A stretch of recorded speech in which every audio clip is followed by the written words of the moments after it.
ज़रा तस्करा कर लेते हैं कि ईरान और अमेरिका मुज़ाकरात और उसके हम पस मंज़र में देख रहे हैं। ज़ाहिर है कि ईद के मौके पर मसरूफियत अपनी जगह, लेकिन आप साथ ही साथ नोटिस भी कर रहे होते हैं कि हो क्या रहा है। तो सीज़ फायर खिलाफ वर्जियाँ भी जारी हैं जी, और प्राइमरीली हम देख रहे हैं कि अमेरिका की जानिब से की जा रही हैं, और उस पर सदर ट्रंप की खिलाफबाजियाँ भी अपनी जगह जारी हैं। और फिर एक वक्त में ये लगता है कि मुआहदे के बहुत करीब आ गए हैं, फिर ये इंप्रेशन मिलता है कि आहिस्ता आहिस्ता ये फासला बढ़ता जा रहा है। यानी कि जब इस्लामाबाद टॉक्स हुए थे तो हम उस वक्त कहते थे कि they were this close, inches close to an agreement, लेकिन उसके बाद वो नेतन्याहू की एक कॉल और उसके बाद वो हालात ना रहे। लेकिन अब ये है कि पाकिस्तान की सिफारती कोशिशें तो अपनी जगह जारी हैं, और नायब वज़ीर आज़म इसहाक डार वाशिंगटन पहुंच गए हैं। यानी कि देखें मतलब कितने चैलेंजेस हैं। एक जानिब वो मुआशी हालात को भी देख रहे हैं, दूसरी जानिब वहाँ पर ये सिफारती महाज भी देख रहे हैं, और वहाँ पर पहुँचे हैं वाशिंगटन, तो वहाँ पर उनकी मार्को रूबियो से मुलाकात भी होगी। अब सदर ट्रंप की जानिब से जो पैंतरा बदला गया, पहले ही tried to test the waters by just mentioning कि जी अब्राहम एकॉर्ड जो है वो उसके साथ आप शमूलियत इख्तियार कर लें, लेकिन बाद में उन्होंने दोबारा जो अपना ट्रुथ सोशल पर बयान दिया उसमें कहा कि करना होगा, और अब उसके ऊपर उन्होंने जिद पकड़ ली है और एक नया जुमला सामने आया है। क्या उन्होंने कहा है, पहले सुनिए फिर उससे बात करेंगे। And we'd like to have the countries we were talking about, with Saudi Arabia, UAE, Qatar, and the others, we'd like to have them immediately join and Steve Witkoff is working on that with Jared and some others, but would like to have them join the Abraham Accords. It'll be historic if they do it. And I think they owe that to us, to be honest. I think, because that really would be a tremendous sign. And I think those countries owe it to us. Mr. President, Steve, are you going to get them to sign? We're definitely pushing it, Mr. President. I'm not sure we should make the deal if they don't sign. You want to know the truth? I'm not sure that we should make that deal if they don't sign it. I think they owe it to us. I mean, that's a big statement. ये बहुत बड़ा जुमला है, और मैं समझ नहीं पा रहा हूँ कि ये owe it to us किस बुनियाद पे कहा गया है। क्या फ़लस्तीन का जो हशर हुआ, ईरान का जो हशर करने की कोशिश की गई, और उसके बावजूद बाकी ममालिक अभी बचे हुए हैं, और इनकी वजह से ईरान की जानिब से रिटेलिएट किया गया। मैं समझ नहीं पा रहा हूँ कि खबर गुमन साहब ज़रा समझाएं कि ये owe it to us कहाँ से आ गया, और ये इसका आपस में इस तरह से कनेक्शन क्या है, नथी क्यों किया इसको? जो आपको याद होगा 2020 में अब्राहम अकॉर्ड जब सिग्नेचर जो उसके ऊपर साइन हुए, उस पर बहरीन ने किए हुए हैं, उसके ऊपर यूएई ने किए हैं, सूडान भी बाद उसके अंदर शामिल हो गया, जॉर्डन भी उसका हिस्सा है। तो उसके बाद यही था कि ये बड़ी शदीद ख्वाहिश थी प्रेसिडेंट ट्रंप की कि उनकी अपनी टर्म के अंदर अंदर इसको एक्सटेंड किया जाए। और आपको याद होगा जब पहला ट्रिप किया था अभी सेकंड टर्म में, तो उन्होंने कहा था मेरी बड़ी ख्वाहिश है कि सऊदी अरेबिया जो है अब्राहम अकॉर्ड का हिस्सा बने। कतर के हवाले से भी यही उनकी बात है, तो ये उनकी ख्वाहिश तो ज़रूर है। टू अस इज़ समथिंग कि जी हमने इन ममालिक के लिए जो बाजार समझ आता है कि इतना कुछ किया हुआ है कि जो मैं बात कहूँगा, मतलब वो कह रहे हैं कि मैं साढ़े कमिटमेंट की थी है ना। नहीं कमिटमेंट नहीं, जो कह रहे हैं ऐसी कोई एहसान की कितना देखें, वो ये कहते हैं कि इन ममालिक के साथ हमारा इतना अच्छा ताल्लुक है, इस लेवल की हम इनके साथ तजारत करते हैं, बाकी मामलात हैं तो ये, और आज तक हम इनको सिक्योरिटी जो है हम इनको प्रोवाइड की हुई है, जो कि वो हालिया तो वो सारे का सारा मामला ख़त्म हो गया।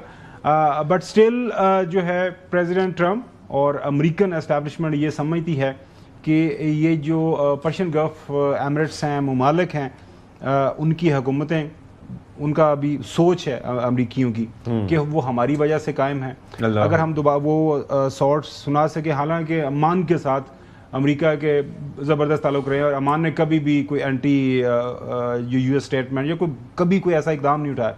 तो क्या उन्होंने कहा जी अगर अमान ने और अगर ईरान ने अमान के साथ मिल के अपने हॉर्मज़ के ऊपर कोई जॉइंट अथॉरिटी बना ली और अमान भी उसका हिस्सा बन गया, तो क्या प्रेसिडेंट ट्रंप ने कहा? उन्होंने कहा कि जी, अगर हम शॉर्ट को सुना सके, चले सुनवा दें। The strait's going to be everybody. and who would control It's it? international waters. Nobody's going to control it. We're going to watch over it. We'll watch over it, but nobody's going to control it. That's part of the negotiation that we have. They would like to control it. Nobody's going to control it. It's international waters, and Oman will behave just like everybody else, so we'll have to blow them up. They understand that. They'll be fine. So, ये जो बस एक minute लूँगा, अगर आप president Trump की जो तकारीर हैं या बयानात के ऊपर जाएं, तो इसका मतलब ये है कि कोई टॉक्स नहीं चल रही, कोई मुआहदा नहीं होने जा रहा, किसी तरह की कोई भी किसी सतह के ऊपर डिप्लोमेसी इस वक्त नहीं हो रही, तो सब कुछ फारग हो गया ना।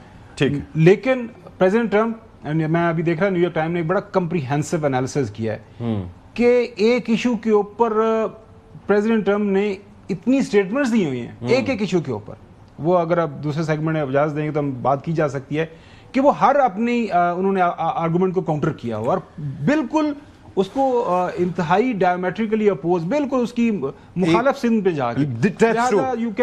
यू आर राइट कि जब आप कहते हैं कि एक मैक्सिमलिस्ट अप्रोच है, लेकिन मैं ये देखता हूं कि क्या अमेरिका अब तक इस मामले पर मुज़ाकरात से दूर भाग रहा है? ऐसा ही है, अभी तक कोई कंक्रीट कोई चीज नहीं। क्या इस मामले पर वो इसराइल की हद से बढ़कर साइड ले रहा है? ऐसा बिल्कुल है। इसी तरीके से, और चौधरी साहब मैं सवाल बेसिकली ये रखना चाह रहा हूं कि एक तो ये जो जाहिर है कि आप अंग्रेजी हमसे बेहतर समझते हैं, कोई किसी ने कहे कि you owe it to me, इसका मतलब क्या होता है? और दूसरी चीज यानी कि उन ममालिक को कह रहा है कि you owe it to us, जिन ममालिक की जो एक अड्डे इन्होंने बनाए हुए थे वो सिक्योरिटी के बजाय लाइबिलिटी साबित हुए, उन ममालिक को अमेरिका कह रहा है कि you owe it to us. तो आप फर्दर जरा एक्सप्लेन कीजिएगा इस फ्रेज को। नहीं, उसका तो साफ ये कह रहे हैं ना कि हमने आपको प्रोटेक्ट किया है, हमने आपको ईरान से बचाया है, हमने आपको इसराइल से बचाया हुआ है, तो अब आपको मैं अगर कह रहा हूँ कि आप अब्राहम अकॉर्ड का हिस्सा बने तो यू हैव टू ऑब्लाइज मी, यानी आपका फ़र्ज़ बनता है। ओ इट टू अस का तो मैं यही कह सकता हूँ कि वो ये कह रहा है कि you owe it to us, कि मैंने जो पहले आपके लिए किया हुआ है ना वो पे बैक का मौका है। क्यों खबर, ये गलत बात है या यही है? देखिए, मैं दोबारा उसी बात पे आऊंगा चौधरी साहब। अगर मैंने प्रेसिडेंट ट्रम्प के बयानात के ऊपर जाना हो तो प्रेसिडेंट ट्रम्प ने ये कहा था कि इस वक्त कनाडा इस हालत के अंदर मौजूद है कि वो अमेरिका के मरहून मिन्नत है। अगर अमेरिका आज अपना हाथ उठाए कनाडा से तो कनाडा फारग हो जाएगा। बयान अमेरिका ने यह कहा था कि जो नेटो ममालक हैं या नेटो की एंटिटी हैसियत है, हम अगर साइड पे हो जाएं तो ये कुछ नहीं, किसी काबिल नहीं है। प्रेसिडेंट ट्रम्प का बयान। यूरोपियन यूनियन के हवाले से प्रेसिडेंट ट्रम्प का बयान। बाकी मैं कह रहा हूं कि आप अगर मैं गिनवाना शुरू कर दूं तो दर्जनों उनके बयानात हैं। जो सती साहब ने सवाल किया ना कि क्या कोई कंक्रीट चीज हुई है, मेरी नजर में मैं अपनी राय के ऊपर कायम हूं कि एक लार्जर एक एग्रीमेंट हो चुका हुआ है, लार्जर फ्रेमवर्क के अंदर यह तय हो चुका हुआ है चौधरी साहब और सदी साहब, वो ये कि अब अमेरिका जो है ओपन जो जंग 40 दिन के लिए की थी उस जंग में अमेरिका दोबारा नहीं जाएगा। फ्रोजन कॉन्फ्लिक्ट है, हल्की फुल्की आपको ठक ठुक चलती रहेगी। जाहिर है ईरान की अपनी पोजीशन है, लेकिन जो अच्छी बात है कि अमेरिका किसी मौके के ऊपर उसने ये नहीं कहा कि मैं सीज फायर इसको तोड़ने जा रहा हूं। पाकिस्तान इससे नहीं निकल रहा कि जी अमेरिका या बाकी ईरान बाकी मुल्क हमारी बात नहीं मान रहे तो हम इससे बाहर निकल रहे हैं।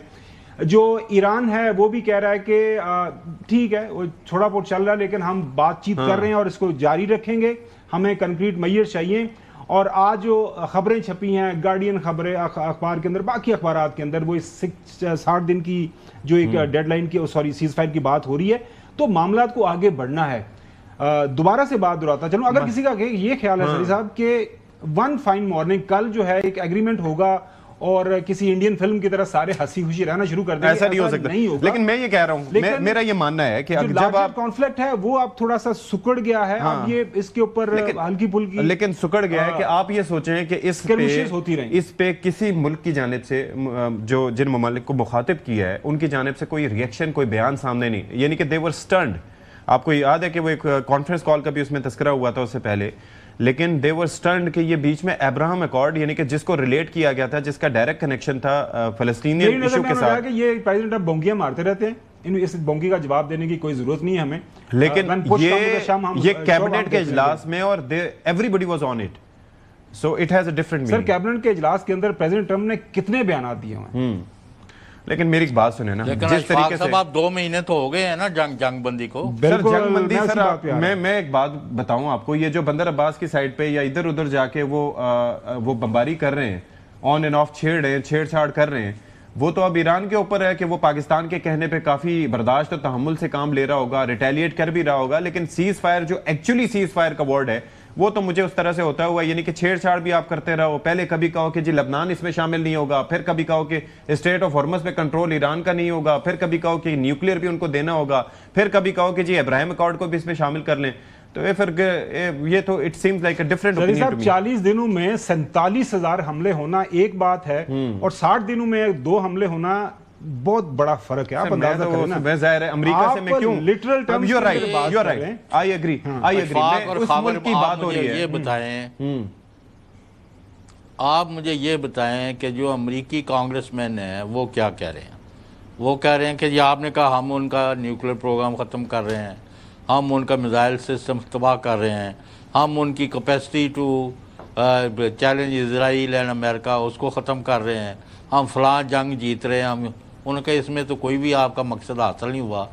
तो अब आप आज पर प्रेसिडेंट ट्रंप इस बात पर आ गए हैं कि हमें ईरान में भी नहीं जाना चाहिए था, और अभी ये भी कहने शुरू हो गए हैं कि इराक को भी तबाह करके उन्होंने ये गलती भी की। कहा कि हर जंग में कुछ गलतियां हो जाती हैं, तो हमसे कोई गलतियां हुई हैं। He accepted that. सर मैं बस एक कमेंट करके आगे बढ़ना चाहूंगा। वो कमेंट ये है कि मैंने इससे पहले भी प्रोग्राम में कहा था कि जिमी कार्टर ने 2019 में ये कहा था कि अमेरिका वो मुल्क है कि it's a country of perpetual Wars, यानी कि क़याम से लेके इंडिपेंडेंस से लेके सिर्फ 16 साल इस मुल्क में अमन रहा है, और गुज़िश्ता दूसरी जंग अजीम से लेके अब तक ये 32 कॉन्फ्लिक्ट्स में रह चुका है और अभी भी ऑन गोइंग है। तो मैं हैरान हूँ इस मुल्क के हवाले से कि ये कैसे करते हैं, फिर माफ़ी मांग लेते हैं कि जी हमने कर लिया और फिर कर लिया। बहरहाल